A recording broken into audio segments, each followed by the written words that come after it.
Yo quería tomar el agua de Vázquez a propósito, capaz que me contás. Bueno, yo pienso sobre el Mercosur lo mismo que piensa, y lo digo antes que él lo diga, el presidente de la calle.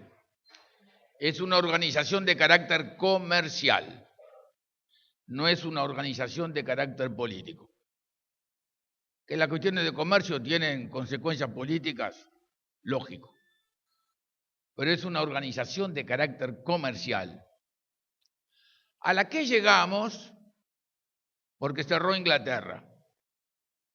O sea, desde 1800 y poco hasta que acompañé nada más ni nada menos que a ese gran hombre de este país, Wilson Ferreira Aldunate, a la última misión de carne al Reino Unido en el año de 1963 y nos dijeron, se acabó.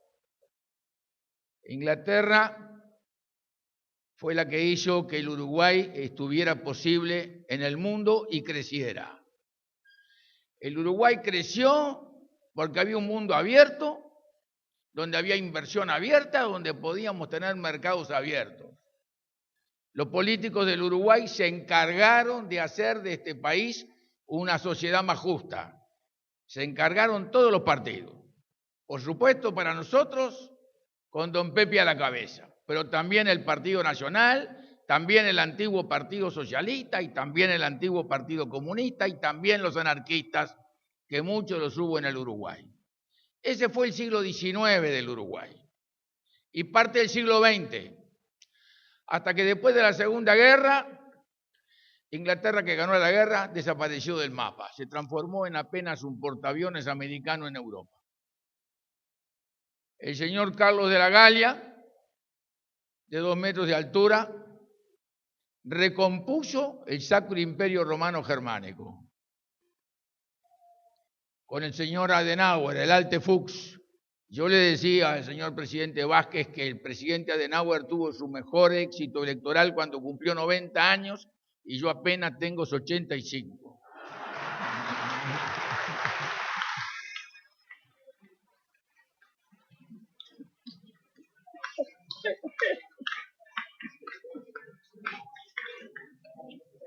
Cerraron Europa.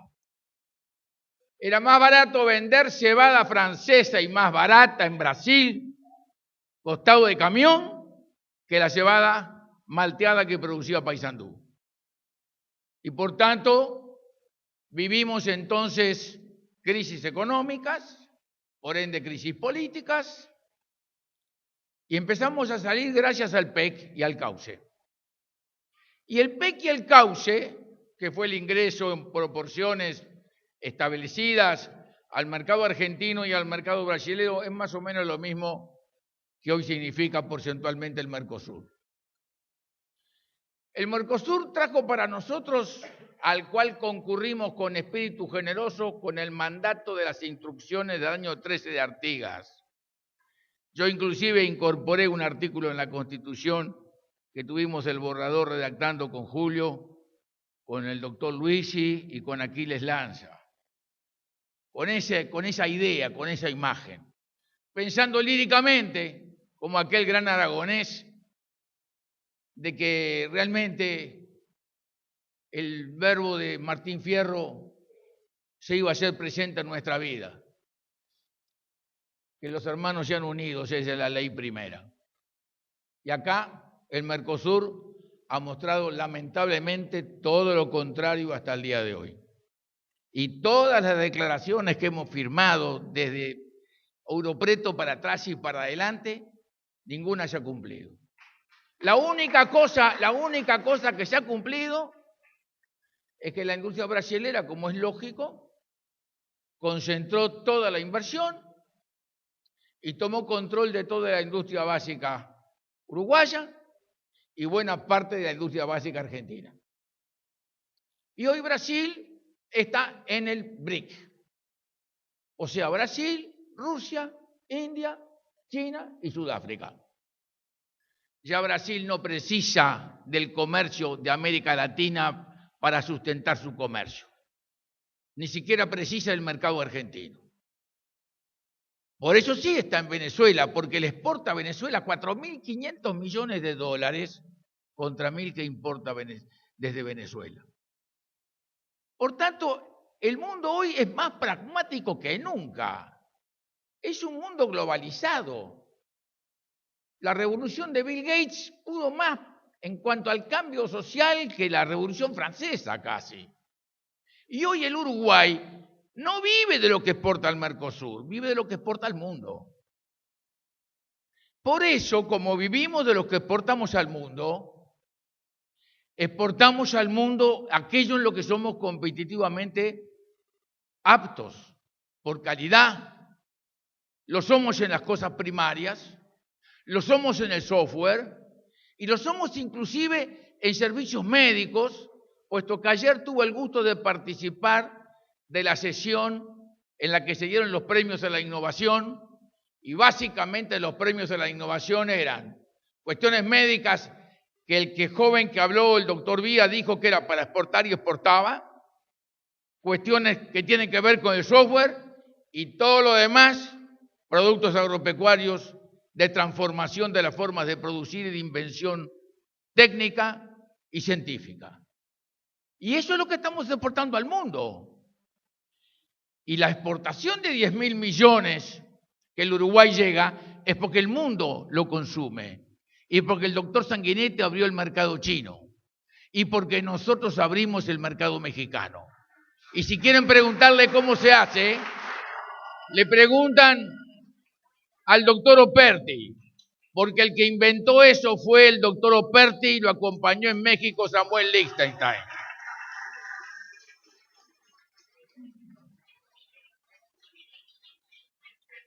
Porque resulta que cuando en el 2000 llegamos a Buenos Aires a la primera reunión del Mercosur, y el señor presidente de la Rúa era el presidente del Mercosur, el presidente Fernando Enrique Cardoso planteó lo que se llama la cláusula 32.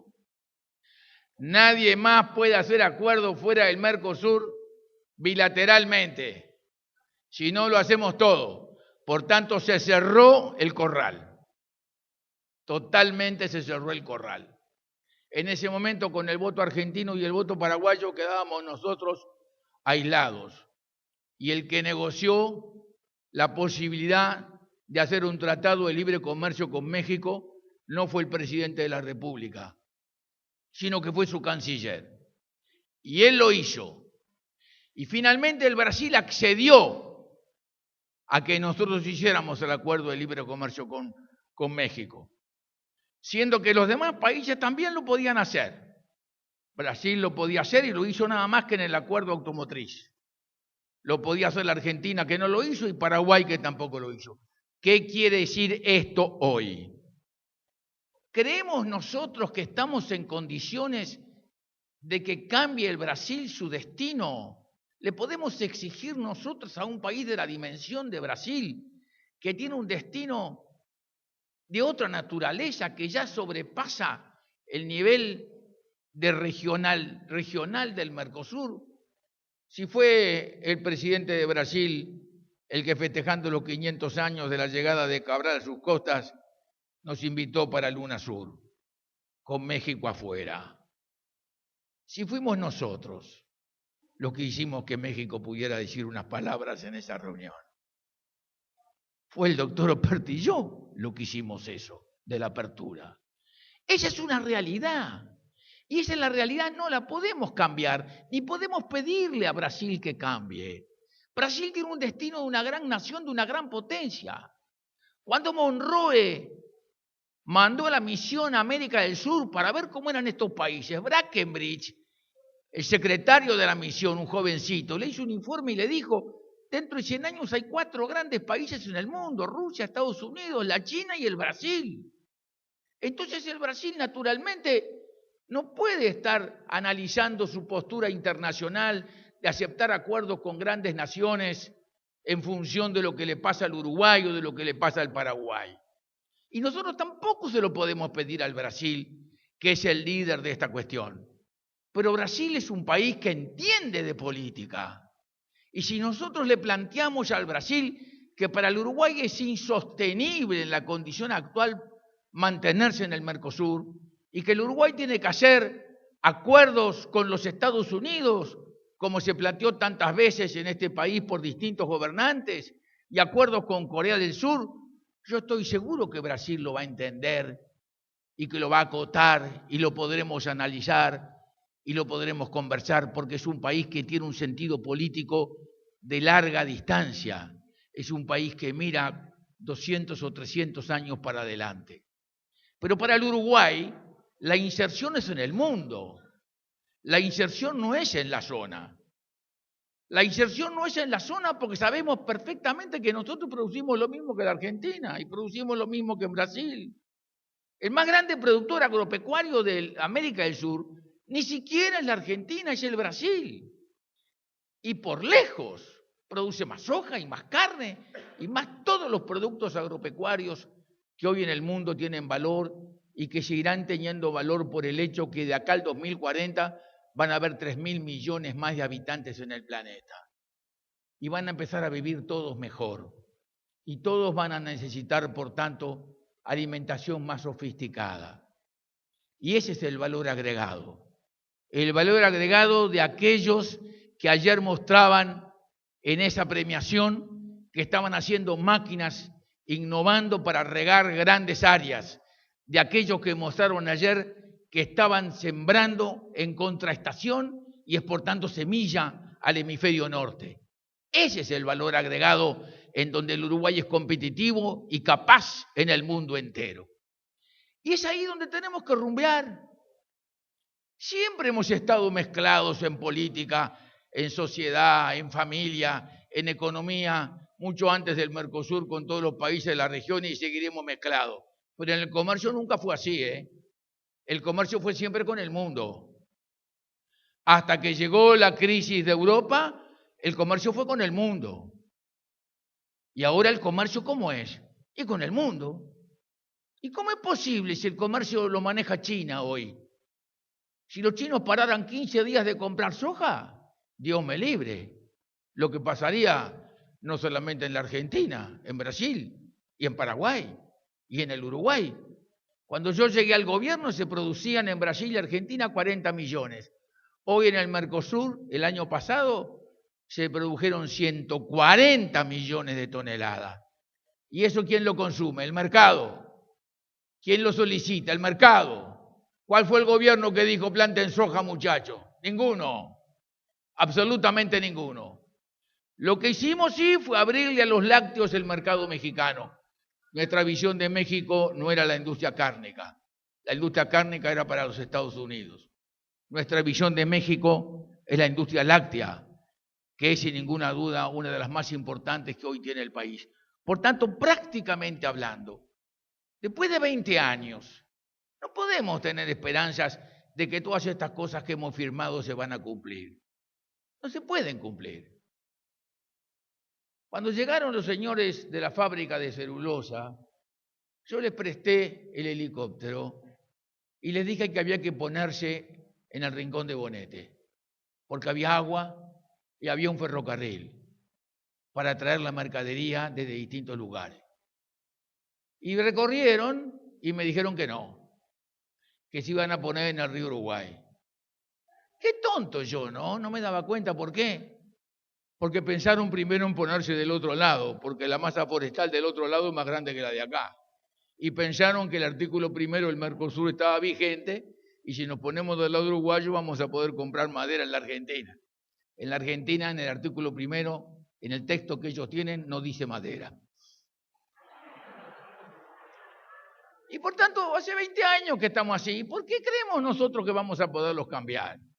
No los vamos a poder cambiar. ¿Con quién tenemos que hablar? Es con Brasil, porque Brasil va a comprender. Porque ya comprendió Brasil. Ya nos dijo Brasil que sí al acuerdo con México.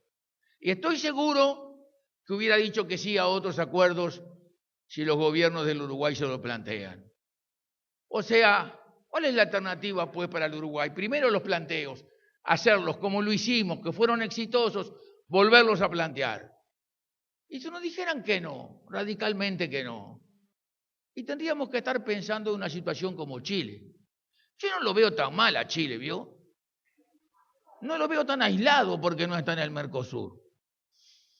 Lo veo con 56 acuerdos con 56 naciones distintas del mundo. Ayer, uno de los premios lo recibieron unos jóvenes productores del departamento del senador, del departamento de Tacuarembó, que es como decir París, poco menos que Tacuarembó. Tanto ha crecido, no gracias a usted precisamente, ¿no? Pero ha crecido. Gracias a Marta, por supuesto. Entonces,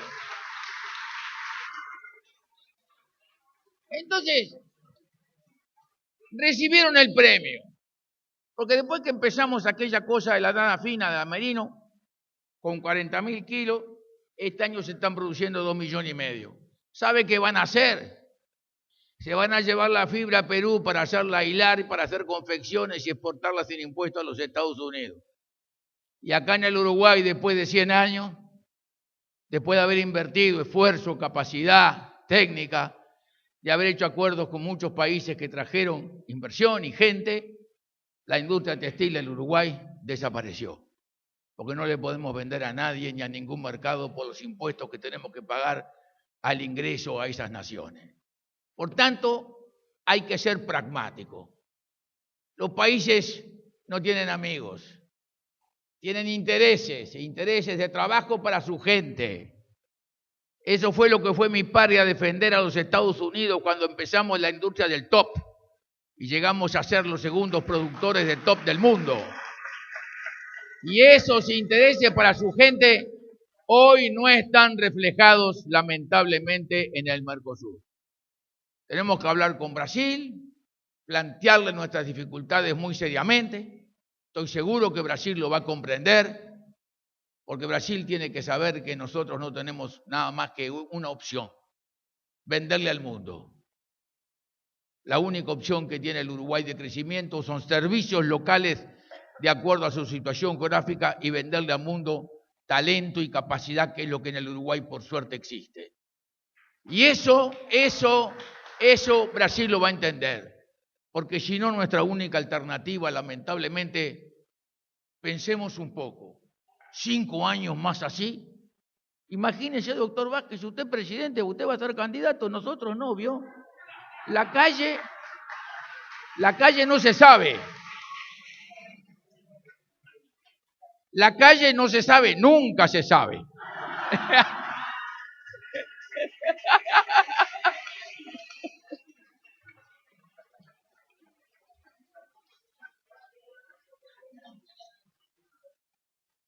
Pero Julio, por su edad, y yo por mi juventud, estamos en otra galaxia. Imagínese, presidente Vázquez, si durante 5 años tiene que volver a la casa del partido y repetirnos el mismo discurso, no se puede hacer nada. Grave situación para el Uruguay y para cualquier gobierno que llegue al Uruguay. Y hoy los 4 que estamos acá estamos detrás de lo mismo, los 4. El doctor Vázquez, el doctor Sanguinetti, el doctor Lacalle y yo estamos detrás de lo mismo. Detrás de que el Uruguay sea cada día más libre, más soberano, más justo, más equitativo y que le dé a todos los uruguayos más oportunidades. La pregunta es, ¿eso se logrará adentro o afuera del Mercosur? La historia, ¿qué me cuenta? A que hasta el día de hoy fue afuera del Mercosur. Hasta mañana.